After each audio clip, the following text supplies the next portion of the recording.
Salut, j'espère que tu vas bien, j'espère que tu te portes super bien. Veux-tu vivre une vie sans stress? Probablement, hein? Dans cette vidéo aussi, je vais te faire part de deux petites astuces. Première astuce, donner sans jamais rien attendre en retour. C'est très important. Quand vous avez l'opportunité d'apporter votre aide à quelqu'un, quand vous avez l'opportunité de donner, quand vous jugez nécessaire de faire du bien à autrui, n'hésitez jamais. Faites-le. Ouais, faites-le. Et quand vous êtes en train de faire ce bien-là, et quand vous êtes en train d'apporter votre aide à quelqu'un, évitez de penser que la personne vous rendra l'appareil. Évitez d'attendre pareillement de la personne si vous vous trouvez dans ce genre de situation. Cela vous permettra d'éviter la rancœur.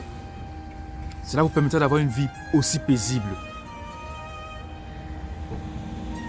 S'il y a une chose dont je peux te rassurer dans la vie, c'est que la vie, c'est un peu comme la loi de conservation de la matière qu'on fait en chimie, ouais. Tout ce que tu fais, que ce soit de positif ou de négatif, je peux te rassurer. La vie te rendra cela. Ouais, la vie te le rendra. J'assimile le plus souvent aussi la vie comme la loi de la pesanteur. Tout ce que tu lances dans l'air finira par retomber. Ouais, pour ceux qui se disent chrétiens, pour ceux qui pensent qu'ils craignent Dieu, j'aimerais souligner quelque chose. On dit dans la Bible, lorsque tu poses un acte positif et que tu as en tête au fait et que tu t'attends à quelque chose, rassure-toi, cet acte positif ne comptera jamais à la face de Dieu. Essayez de regarder aussi dans ce sens-là.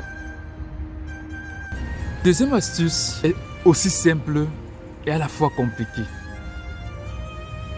Évitez de juger les gens. Évitez de porter un jugement quelconque à qui que ce soit. C'est très important.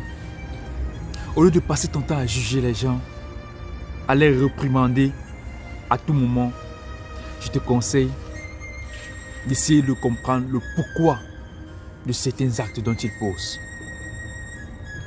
S'il arrive que quelqu'un pose un acte que vous trouvez pas juste, que vous trouvez peut-être trop déplacé, c'est trop simple.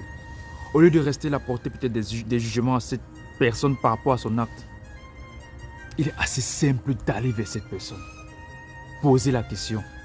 Essayer de savoir pourquoi. Ce qui l'a amené au fait à poser ce genre d'acte.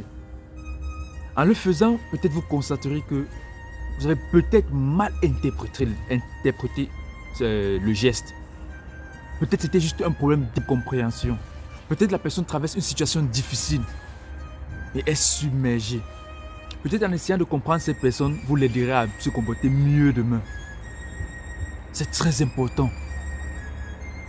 Ne vous basez pas sur les racontages, sur ce qu'on dit de certaines personnes pour porter un jugement, pour tirer une conclusion de cette personne-là. Car tu ne saurais connaître une personne, tu ne saurais connaître mieux quelqu'un si tu ne t'approches pas de cette personne-là. Si tu n'essaies pas de côtoyer cette personne-là. Et à ceux qui pensent aussi connaître la Bible au fait, ceux qui pensent connaître Dieu, qui aiment parler de Dieu au fait, je vous invite à aller lire juste Matthieu 7, verset 1. Et vous comprendrez beaucoup de choses. Cela vous inspirera. Cela est très important. Évitez de juger les personnes. Si tu penses que tu veux avoir une vie paisible, si tu penses que tu veux vivre de façon toujours joyeuse malgré les circonstances, essaye d'appliquer ces deux principes. Apprends à donner sans rien attendre en retour. Et évite de juger qui que ce soit. Essaye plutôt de les comprendre, de comprendre les agissements de chaque personne. Moi, c'est Ghislain Kamko. Si tu as quelque chose à partager, une expérience concernant ces deux aspects, fais-le en commentaire. Et si la vidéo t'a plu, n'hésite pas de la partager. Le fils de Maman Hélène, portez-vous bien.